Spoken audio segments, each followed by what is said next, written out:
But it wasn't the reason why his both sisters and mother were deported.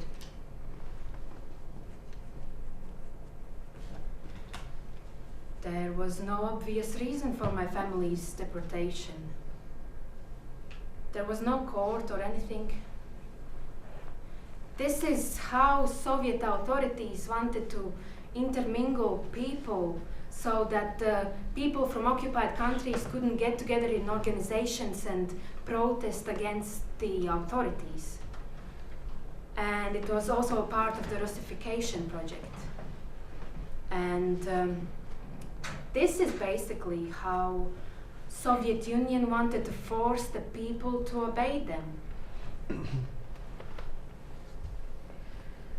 When they arrived in Maryanovka, they stayed with another family. There were many dugout buildings that weren't proper houses.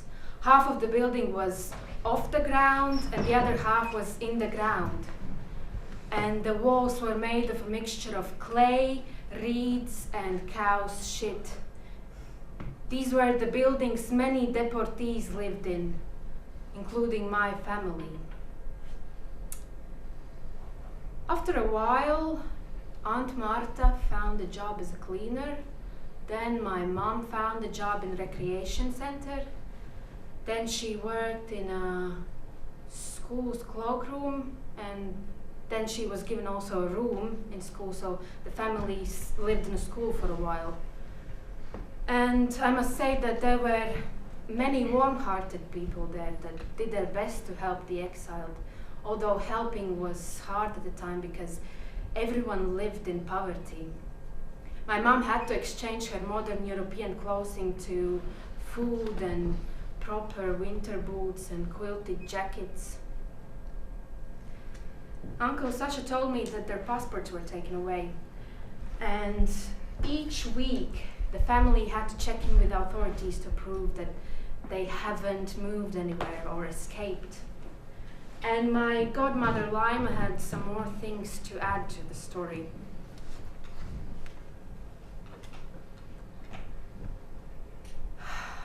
When the family arrived in Maryanovka, they were all dressed up nicely.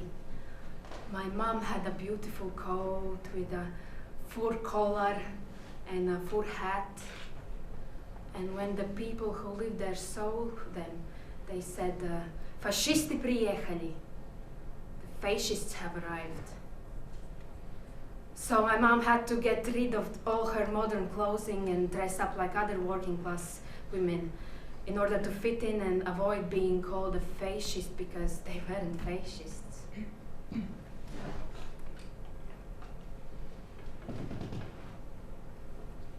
After a while, Uncle Carlis was freed from the concentration camp and he settled in a city of Karaganda in Kazakhstan.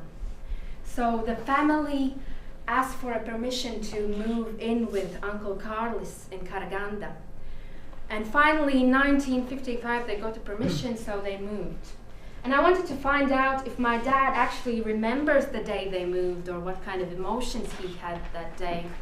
And this is what he told me. When a child is 2 years old, he or she can possibly remember things that have had a great impact on them. The only thing I remember is how we were walking to the train station when we were about to move, and I somehow managed to fall in a pit filled with water, so I was totally wet from my chest to my toes, and it was a cold autumn day, so my mom had to change my clothes in a train station. That's all I remember. But I can tell you how my mom and grandmother managed to earn some extra money while they were living in Kazakhstan. Although my mom wasn't able to work as hard as Aunt Marta because she suffered from tuberculosis, and my grandmother had to stay home and help her to look after us. They both knew how to sew clothes, so my mom bought a sewing machine there, and they made clothes for children and women, and they sold them. Mom also made clothes for us from a material she bought in a market. For example, that shirt I'm wearing in the picture, Mom made for me. Also the dress for Lima. I love that shirt very much. Although we look very fancy in the picture, in reality our clothes were all handmade.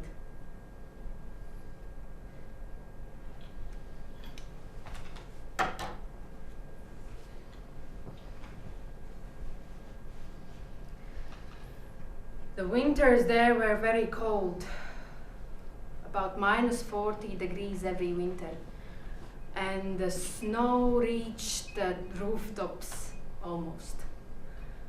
But the summers were very hot. There was no grass, no trees, it was like almost a desert.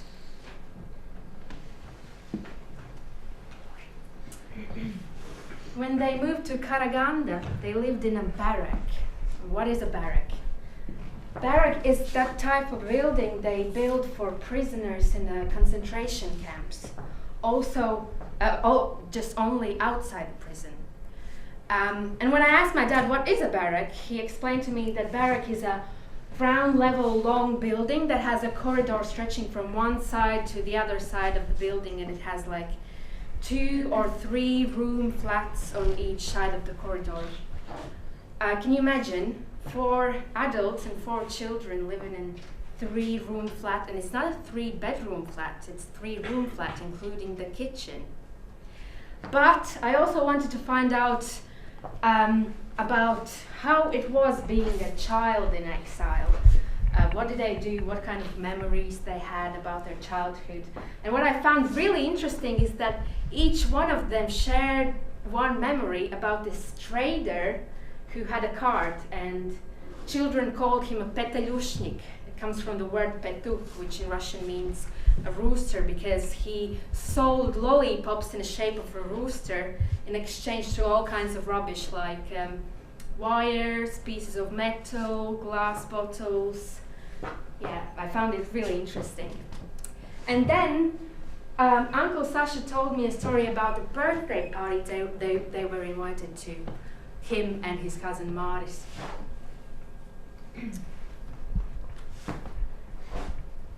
So we were sitting at the table, and our friend's mom kept bringing all kinds of food, like starters, the mains, the cake. They even had meat on the table, and we weren't used to that kind of food because we were poor.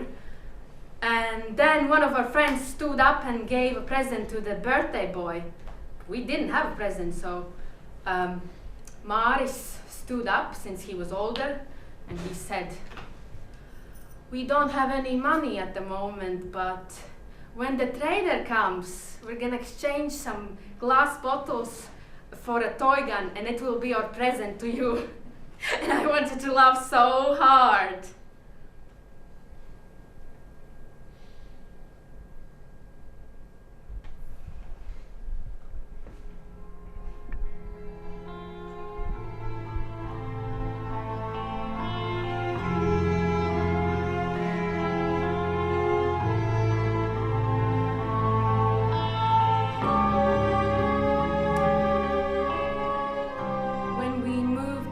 Latvia, we weren't allowed to register in the city because we were seen as the public enemies of the Soviet Union.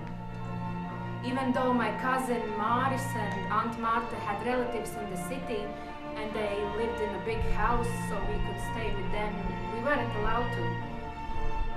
And I also had to attend Russian school because I couldn't read or write in Latvian. I didn't know the grammar. I could only speak Latvian.